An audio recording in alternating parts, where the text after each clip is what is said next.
Only the paranoid survive. So there's a little bit of that I think is good, the fear that will keep you focused. But the fear should keep you focused but not paralyze you, because we have to let our natural energy out. So if we show up every day scared and nervous and restricted, we're sending out this nervous energy into our company. So we have to come in as the chief energizing officer.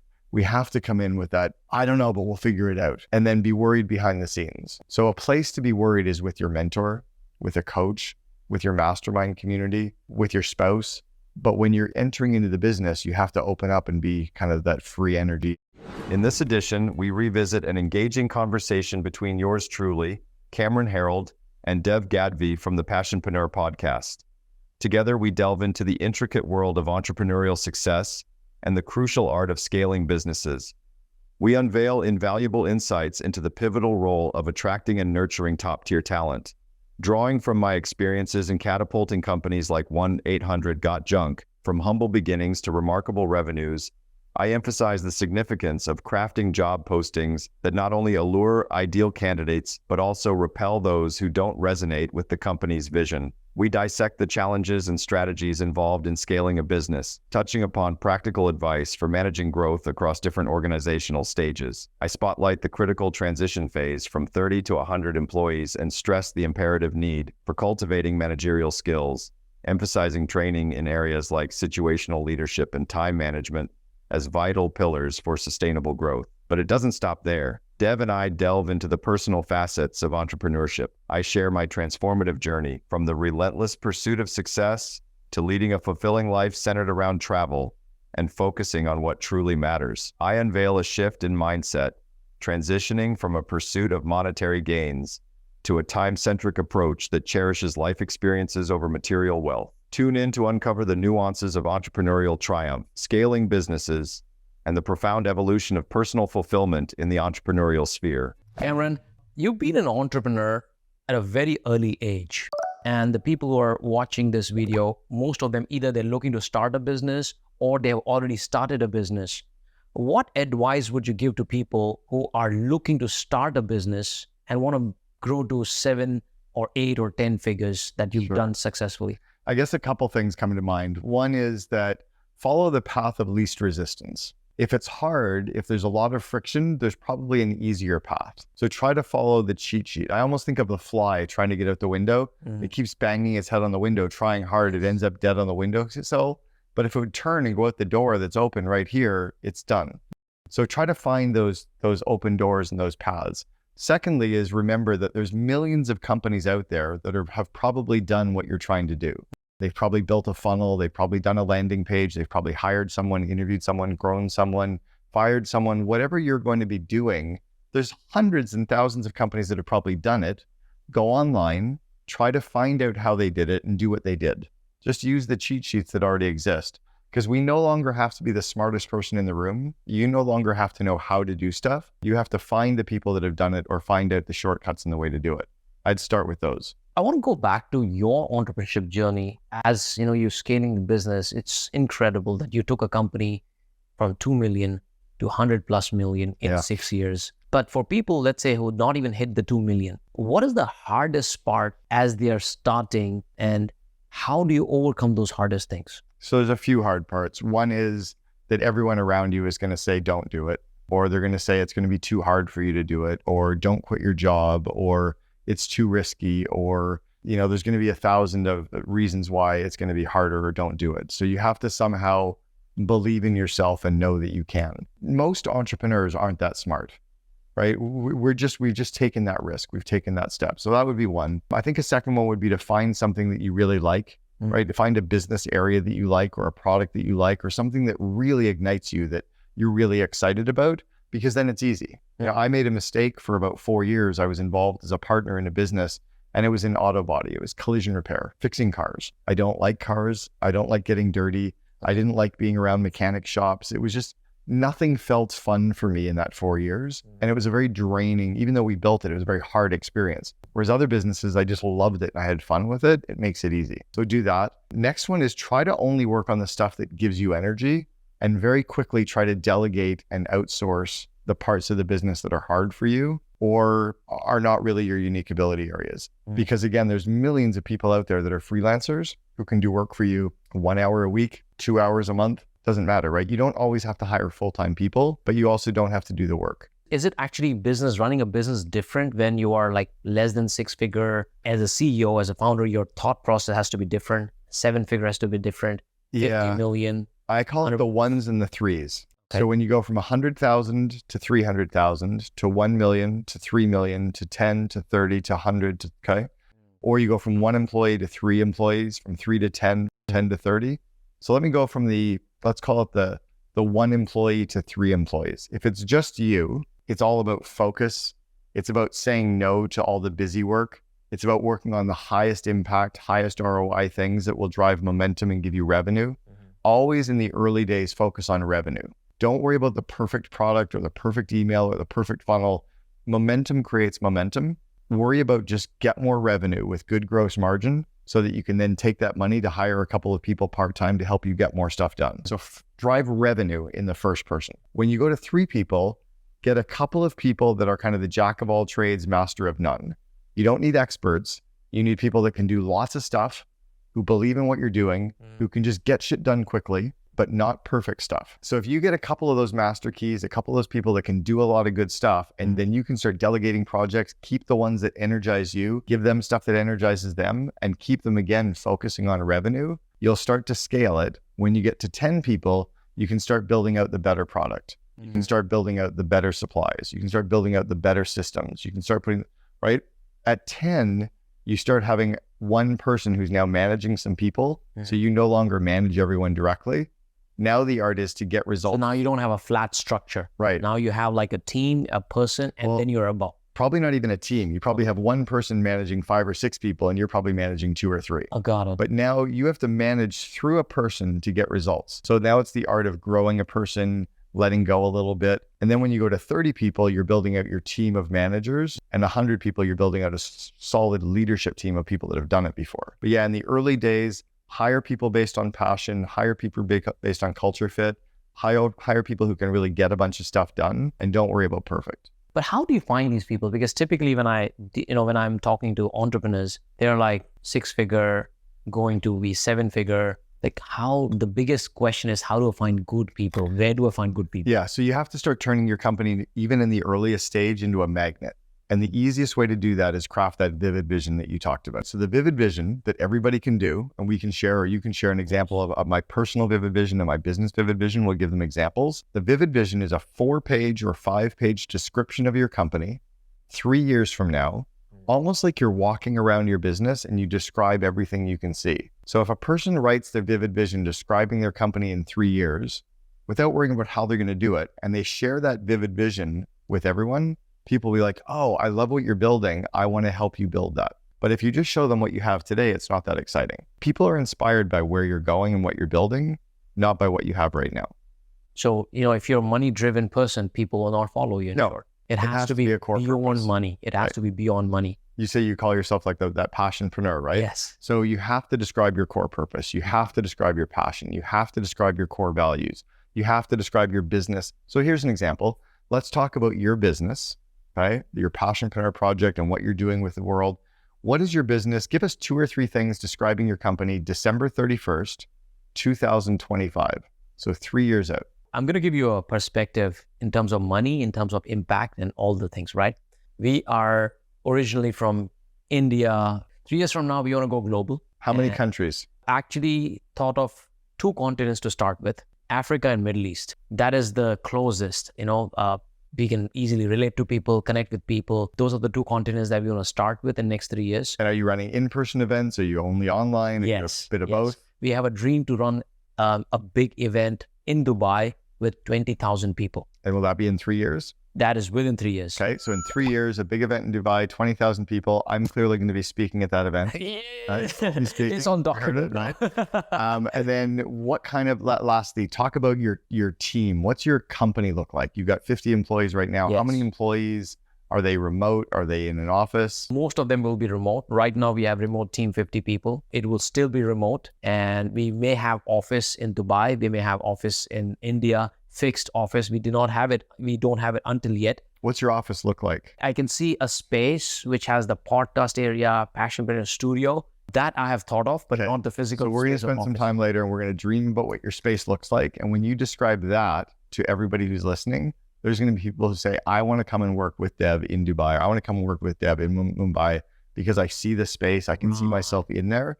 They need to see themselves and feel themselves in this space that they're then doing the work to help you towards the passion. But that's what everybody listening, that's what you can start to describe with your business. Don't worry about how you're going to get there. Don't worry about how you're going to build it. Just like building a home. If I was building a home, I'm going to hire a contractor to build the home, but I'm not going to worry about how they do the electrical and how they do the plumbing. So you just dream of the house and They how can it figure look out like. the how. You can figure out, yeah. Exactly. And by the way, the reason it's so important is if you can't see it clearly, your employees can't build it for you. But if you focus on what you're building and what it looks like, they can figure out how to make it come true.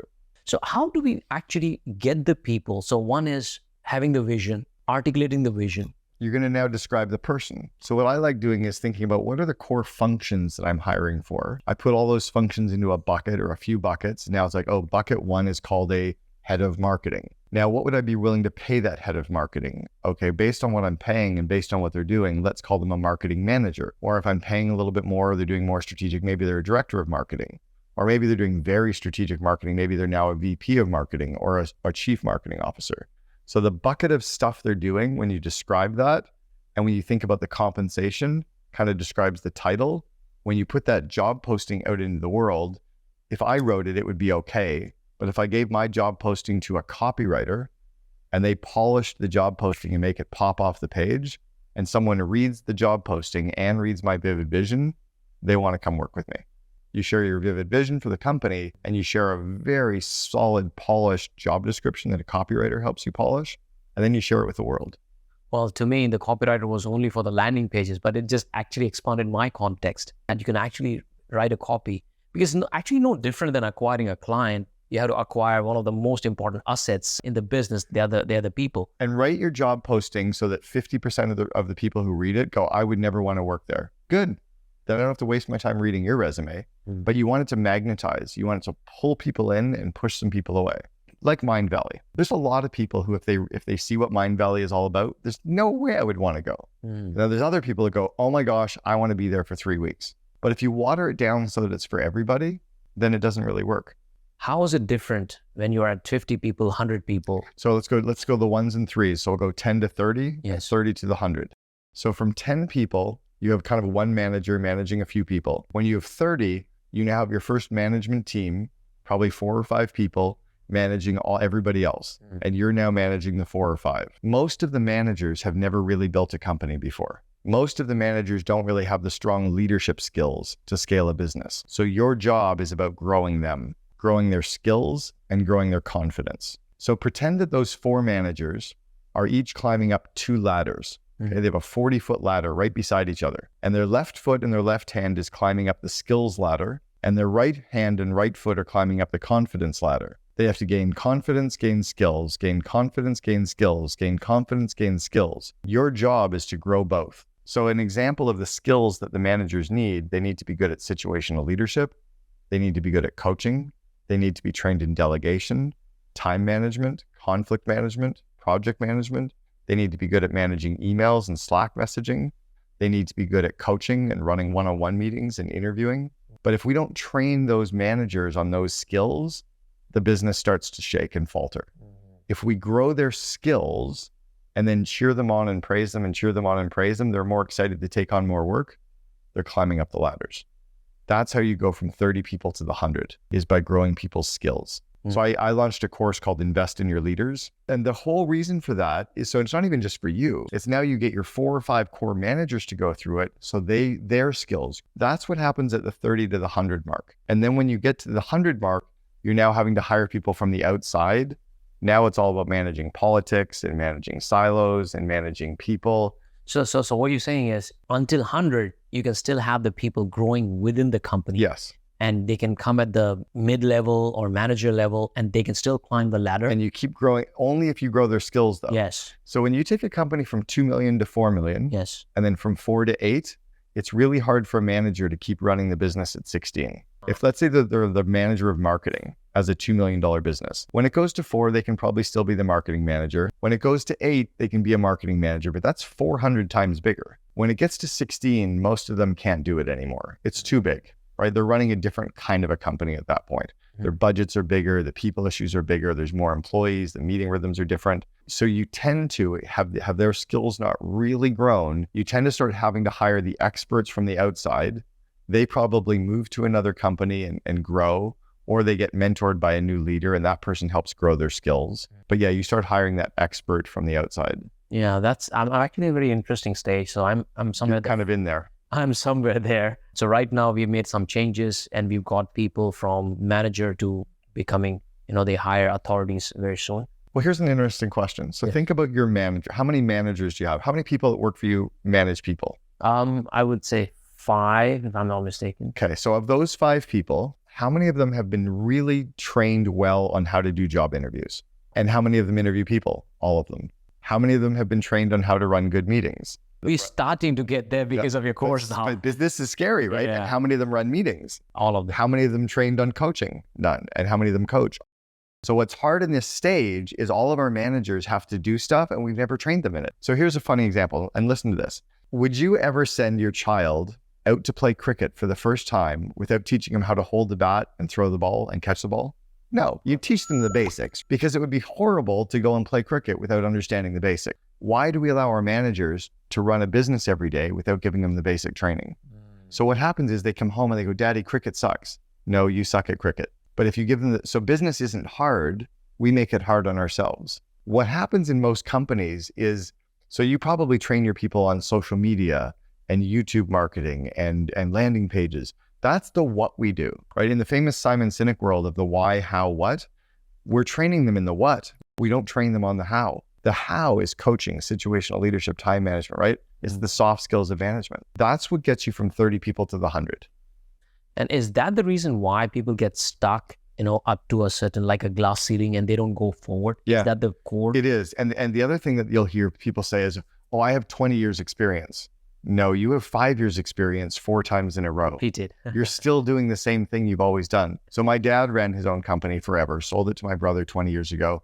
And my dad, before he passed away recently, said, I really wish I'd read your business books when I was younger. I would have been much more successful. He had no business training. There was no real internet to learn from. He didn't know about business leaders and business books. So he just kept learning by doing the same thing over and over again, hoping for a different result. That's why people get stuck. The other reason they get stuck is they think that it must be hard. Business must be hard. No, it's actually pretty simple. If you follow all of grandmother's rules, right? Don't put all your eggs in one basket and be nice to people. And like all of the things that our grandma told us is how you scale a company. But grow your people, give them the skills. Interesting. That brings me to another question. A lot of people who are starting the business or have already started the business, I see a lot of them are consumed by the fear that what if I fail? What if it doesn't work? What if it becomes painful? What if some people have fear of success? Some people have fear of failure. How do you handle this, the mental game, the chitter chatter of? There's a few parts to that. So Andy Grove, the founder of Intel, said only the paranoid survive. So there's a little bit of that I think is good, the fear that will keep you focused. But the fear should keep you focused, but not paralyze you, because we have to let our natural energy out. So if we show up every day scared and nervous and restricted, we're sending out this nervous energy into our company. So we have to come in as the chief energizing officer. We have to come in with that, I don't know, but we'll figure it out. And then be worried behind the scenes. So a place to be worried is with your mentor, with a coach, with your mastermind community, with your spouse.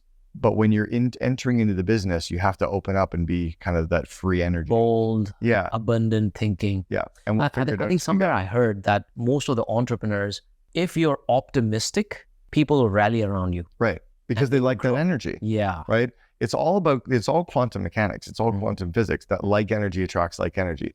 Think about last time you went to a party and you saw a few fun people that are chatting in the corner. It's where you're naturally pulled towards. You pull towards that energy. And then if you see someone off in the other corner and they're grumpy and they're negative, and you kind of stay away from them. So if you're showing up as a business leader and you have that optimistic, unbridled, we'll figure it out, let's go for it, passionate energy, people are like, hell yeah, I'll follow you. But how do you handle the failure? Let's say somebody has courage, somebody is optimistic, but let's say campaigns are not working, business not growing, there are some challenges, and let's say we go through the swamp period. By the way, for so many decades, I don't know, 30, 40 years you've been, doing business. Did you have your swamp period? I had lots of swamp periods. Really? Yeah. So, but let me tell you a couple things about for me with failure. For 18 years that I was in school, from kindergarten through the end of high school, through university, I was routinely told I was stupid. I never really did well in it. All of my classes were 60%, 58%, 64%. Like I got terrible grades. I was never used to doing great. So I was used to failing every test. So I'm like, I was already making money when I was a kid. I was like selling stuff during class. So I didn't really care. So for me, overcoming failure was just like, I understood what mattered and I got my confidence from other things. And I also understood that momentum created momentum, not perfection. So for me, it's like, as long as I fail forward, just fail forward. Don't fall backwards. Like as long as you're trying and moving forward. Yeah. But I also... Would you like to explain more like what does failing forward mean? Because a lot of people don't understand failing forward. It's not sitting back and feeling horrible and not, it's trying something. It's trying and trying forward. new things. Trying new so you're things. failing at new things and not repeating the old mistakes. Right. Don't keep doing the old things. Stuff. Got it. And it's also trying to remember that there's people out there that are really smart that have done it before. Just do what they're doing. Right? Like you talk about Grant Cardone. He's developed some amazing systems. Follow them. Just use them. Alex Hormozi, amazing systems. Just follow them. Right? Like I'm actually in the process of starting to build out my YouTube channel. Guess who's I'm going to be watching a lot of? Yours. I'm going to be sitting and rip off and duplicate, not the same content, but how has Dev done this? How has this guy from India built out this massive channel? Right? What can I learn from what you're doing and how can I apply that? That's how you fail forward. You just try it and you move. You try it and you move. That's very humble of you to say. You don't need to copy somebody like Dave Gadby. No, you've done an amazing, you've got like almost 200,000 followers or something crazy. It's amazing. Yeah. Talking about the scaling and growth. So we've got to, a place maybe 30 and 100. I know this will be a little advanced for a lot of people watching this. This is my personal interest as well. Okay. That let's say if I'm at 50 people crossing 6 million, next year going to cross 10 million. What is the advice that you will give to somebody like me? Be really, really focused on your core values. And anytime that you find someone in your organization who does not live your core values, obsess about your core values, focus on your core values, you have to get rid of them, even if they're getting you great results. If I came to you as your doctor tomorrow and said, Dev, you have a cancerous tumor somewhere, how long would you like to keep it in your body? If you have a cancerous tumor in your company, get them out. The way that you scale from where you are now up is by focusing on the core values, by giving your time to your A players and your B players and getting rid of your C players, and by getting rid of any company politics, right? You don't really have company politics yet at 50, but as you approach 100 people, they're jockeying for position, they're jockeying for title, they're jockeying for time with you, they want more pay, they're worried more about their career. You have to be careful with that stuff. How do you identify those people? You can see it. You can see it and feel the energy. You can understand their response. You can see the way they approach problems. You can just see the energy. And if we have to let somebody go, because I've had bad experiences in letting somebody go, I'm sure in your experience, you would have had, many incidents. Bad Is there a process firing them, or it just feels bad firing them? Not having a right way of a right way. So the best way to fire someone is to say one of two things. I'm sorry, it's not working out because of the results. We're letting you go. Here are your papers. Or I'm sorry, you're just not a core values fit, or you're just not a culture fit anymore. We're letting you go. Here are your papers. And when the person says, but what about it? I'm sorry, it's just not a culture fit anymore. I'm sorry. It's like you just keep repeating the same thing. It's like you can't come into the bar, you're wearing running shoes, but my friend's inside. I'm sorry, you can't come in, you're wearing running shoes, but my girlfriend's inside. Sorry, you can't come inside, you're wearing running shoes. The bouncer says the same thing to you 7 times until you're like, I'm walking away. Don't get dragged into the discussion because the why doesn't really matter. It's either results or culture fit. That's it. And then the second part is try to be nice to them when you're doing it, because it is someone's mother or someone's sister or someone's brother or someone's dad or someone's son. Like they're a human. Right. And they have, but you do have to get them out, because you have to take care of your A players and your B players, not your C players. So coming back to the aspect, you coached and mentored thousands of entrepreneurs now. People are following you all over the world. Your copies of books have sold.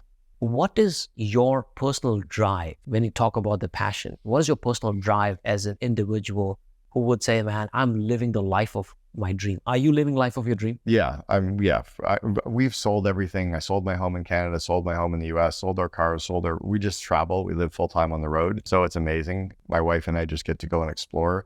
The reason I'm doing what I'm doing is I see all these entrepreneurs banging their head against the window, and I know there's a shortcut. I know there's another door. And I just want to help more real companies actually understand the path to make their dreams happen. And there's just easier ways to do it than what they're doing right now.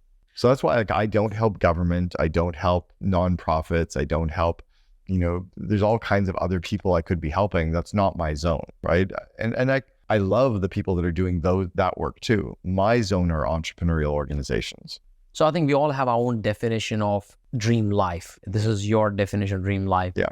Let's say 10 years from now, would you still be doing the same thing? Or do you think it changes over a period of time? Because a lot of people watching this, I would say they are still into money-making game, make it big. Does it change you as a person when you make a lot of money and when you don't have the money, when you've seen it and been there? Yeah, there's definitely. So I'm older. I'm 57. So I'm at a different stage of life where I'm not trying. I've already had my kids, and my kids are out at university. I've had the big homes. I've had the stuff. I had to have homes to raise kids in. So I've done a lot of those things now, and now I'm trying to understand what's more important. So I want to travel the world now more. I want to spend more time with my wife and friends now.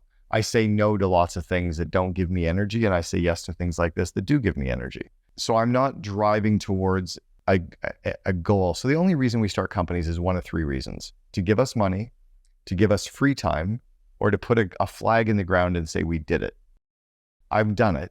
I already feel good about my success in business, having done it enough times that I could stand in front of every teacher and say, I did it. If he would only apply himself and say focused. I can't focus, I have ADD, but I did it. Okay, that's one. The second one is money. Well, how much money do you need? Now, I could want to fly private jets, or I could want to live. I don't need those things, right? I have enough money now and enough money coming in that I can travel where I want to travel to. I've been to Antarctica. I've been all over. I've been to 34 countries with my wife in the last 4 years. So for me, there's a level of comfort that I want, but there's also a life that I want. So now it's about time. Now it's about how many weeks off vacation can I get every year?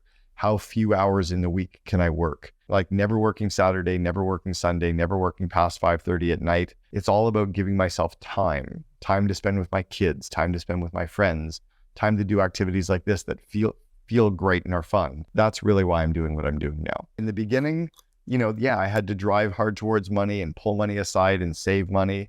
I had to find ways to invest money. I had to be more strategic with understanding what was important, buying something or investing. So all of my life, I've always saved and invested. Always. I had a stockbroker when I was 16, right? I have public posts on Facebook in 2014. You can still see my posts telling people I was accepting payment in Bitcoin 8 years ago. So I've always invested, I've always saved, and then I've always not worried about, I don't need to have the designer everything, but I like to live nice. There's a balance. And as a CEO, what are the most important ingredients or attributes that one needs to develop constantly? So let's talk about as a CEO and first as an entrepreneur, because I think you start as an entrepreneur and you become a CEO when you're running a real company with real employees and real, I think what's important to develop as an entrepreneur is the minimum viable everything. Just get it done and get it out the door. The quick is better than perfect. The ability to attract and grow people is so important as an entrepreneur.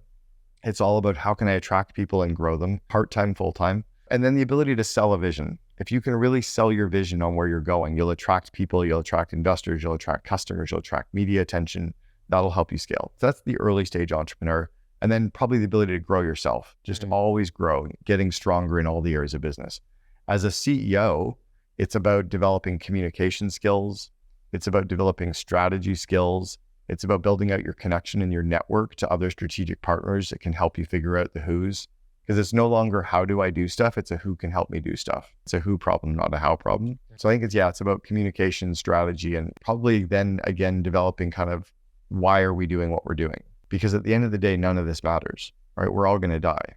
And I think we have an obligation, maybe not even an obligation as a CEO, we have an opportunity as a CEO to build an amazing company that takes care of people, that really helps all of the people that touch us. right? We have an opportunity as a CEO to build an amazing company that gives all of our employees a great life, right? Gives them more vacation time and more money and more fun and more passion and treats them with respect. I think maybe it should be an obligation for a CEO. Wow, that's a good word. Obligation for a CEO to create a better environment, better culture. I think there's like a moral obligation, right? Or we're humans. Like we should because we can, right? We don't need the government telling us to take care of our people. We should do that because it creates a better place for everybody anyway. And by the way, when you do all of that, you make more money than you can ever imagine in your business scales because everybody's so happy. They'll say, hell yeah, what do you want me to do next? But then why is the reason there's only certain percentage of people actually start a business, become an entrepreneur? Majority of the people don't want to get into business. Yeah. So I think only 3% of the population should be an entrepreneur. Okay. 97% should be working for entrepreneurs. Really? Well, you only have so many companies. We actually need people to do the work too. Right. But I think people should be entrepreneurial. People shouldn't wait for the next paycheck. They shouldn't wait for the next government handout. They shouldn't wait for someone to help them with their career. They shouldn't wait for someone to help them be happy. They should look for opportunities to grow their skills. They should look for opportunities to grow themselves. They should look for better companies to work in. They should look for better projects within the company that inspire them. They should look to collaborate with others, almost like you're playing a video game like Minecraft, where you're collaborating and sharing. And, I think you have to be entrepreneurial, but being an entrepreneur where you go out on your own, you start your own business, you're hiring other people to do work, I think is it's a DNA trait and it's a skill set both, right? I think you're a type of person who does that. And then you also can build the skills to do it. Got it. Are you a spiritual person? Yes and no. I don't necessarily believe in God, mostly because I don't think that there's one religion that could possibly be right. Who's right? Yeah. And then is everybody else wrong? But I definitely believe in a connection and an energy connection, and that there's something bigger that has us all connected. So I think I'm spiritual, yes. I think that is the right definition, because I think spirituality has nothing to do with religion as such. A lot of people actually don't. I used to think I'm not religious, I'm not spiritual.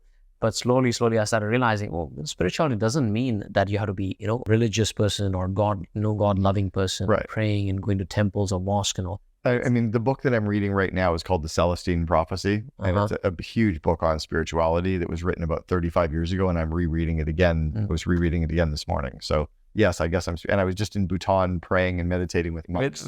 Yeah. Monks for a week. Very good. I think I'm probably fairly spiritual, yeah. But I'm not religious anymore. Interesting. Yeah. So what do you do to keep your mind calm and peaceful in the chaos? Because running a business can be really chaotic. One is to not work constantly. That I realize that my to-do list will never get done. Because as I get close to having it completed, I'll have more goals, I'll have another project, I'll write a 7th book. So I know I'm never going to get it done. So I'm not chasing complete. So that's one. Another one is making sure that I turn it off at the end of the day, that I actually decompress and spend time with my wife. I take every Friday off where I don't work on Fridays. This is a very rare one because I'm doing a podcast over in Dubai, and I don't work Saturdays or Sundays. So I really do decompress, do a lot of hiking. I'm playing golf here this weekend in Dubai. I just try to go and have a good time, have fun. One last question before we go. If you go back, let's say 30 years and reliving those moments when you were entrepreneurial, hiring people, building businesses, what would you do differently this time, knowing what you know now? I think it would have been 2 things. I would have tried to let go my ego and harnessed my confidence earlier. I think because I'd been an entrepreneur at a young age, I felt I was cockier or had too much ego. And I think I could have come in with more of a quiet confidence that would have served me better. Because I look back now and I'm like, I knew nothing at 21, right? I knew nothing at 26, 27, which was 30 years ago. The second thing would have been to delegate faster. I was such a radically self-reliant, and I could do it myself because I'd done it all myself, that I would work hard getting a bunch of stuff done, but it was so far below my pay grade that I could have delegated or outsourced much, much faster to have had a better life and to have gotten stuff done faster. And I wasn't worried that others couldn't do it. I just wasn't thinking about I was just working harder. I was that fly trying to get through the window. It didn't even occur to me. And now I realize there's almost nothing that I need to do except the stuff that really gives me energy. And I forgot to ask this question, but I'm very curious. Did you have the mentors and coaches in your life Yeah, so I'm very fortunate. I got involved in an organization when I was 20 years old called College Pro Painters. And College Pro ended up becoming the largest residential house painting company on the planet. And it was a very big coaching and leadership based organization where we got a ton of training from our supervisor. And I became one of the very top people in the organization. We had 9,000 employees. I was in the top 30 people in the company. But I was trained by some VPs and presidents there who were really, really strong at growing people. And they gave me the core skills. And then I had coaches throughout my career as well. And then I also was a part of an organization called the Entrepreneurs Organization. I've also been a part of 7 mastermind groups. So I'm in the Genius Network. I've done Strategic Coach. I've gone to Baby Bathwater. I've gone to War Room. I've gone to Mastermind Talks. I've been in EO. I've worked with YPO in a dozen countries. So I've been Mind Valley. Like I've gone to so many of these organizations that I'm always around those groups and growth as well. Very, very powerful. Ladies and gentlemen, Cameron Herold. For us, like we kind of categorize Chat Advise into 3 categories. One is reputation management. Someone comes to us with that need, we tend to win them right off the bat. But us trying to find that need for someone, it tends to be a 6-month conversation if it's going to happen.